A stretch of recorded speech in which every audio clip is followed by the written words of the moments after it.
You may remember this dress from an unboxing video a while back. It was donated to me by a follower along with her mother Joyce's Queen of the Maypole dress. Joyce wore this dress for prom in Louisiana in 1961.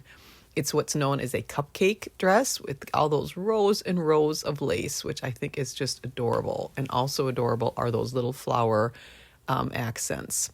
So to address the yellowing, the stains, I'm going to start off with my usual retro wash, throwing in a little bit of Dawn and some washing soda as well. And in she goes. I'm starting off with a cool temperature on the water, about 88 degrees Fahrenheit. And I let this soak for an hour. And look at that water. It was so yellow, I decided to do the same series for another soak with the Retro Wash laundry soda and then the Dawn. So the water is still yellow, but not quite as bad. So the stain is improved, but it's still there. So let's hope that Retro Clean can take care of that. So I'm going to do a half a cup dissolved in hot water. And then adding that to a tub, I'm bumping up the temperature. So I'm going to do this at what would be considered a hot temperature. And I'm putting glass plates on top because it's wanting to pop up and you want it to stay submerged in the water. So I did it for 6 hours and rinsed it. And I'm going to check and see how it's in the morning because it's time for bed. So the bodice lace looks great. The taffeta, which I was anticipating, has faded a bit, but it also had the yellow removed from it. So that did change the color a bit. So do I soak it again or do I leave it? I have to decide. I decided to soak it again. So I'm doing another round in the Retro Clean and I'm putting a tub inside a tub this time and I'm going to bump up the temperature to 120.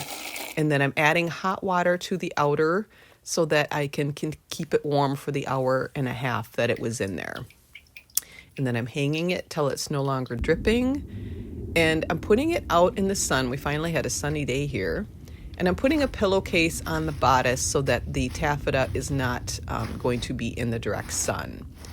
So while that lace is drying and the dress is drying, I decided to add some new leaves on top of the kind of bedraggled old ones.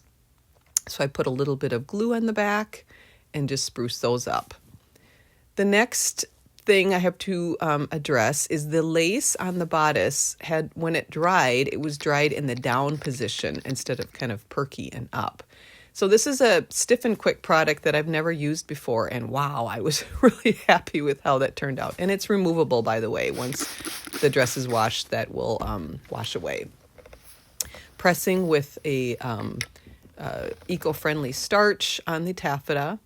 And the bow I wanted to soak separately because I'm better able to kind of do it more gently so it doesn't get misshapen.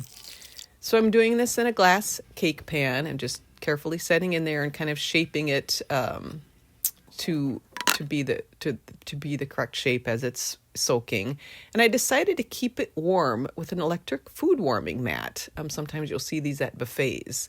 I had never used it before, so I really wasn't sure what temperature to set at. I probably could have bumped it up a little bit more, but it actually worked really well. So I sewed that back on by hand, and look at how cute that turned out. And now look at the befores and afters. I love this dress. I kept looking at it. When it was done on the dress form, I just go in and just stare at it. Oh my gosh, I love the color. I love the rows and rows and rows of lace. I love how that bodice turned out and that midriff waist. And now it's ready once again, 64 years later.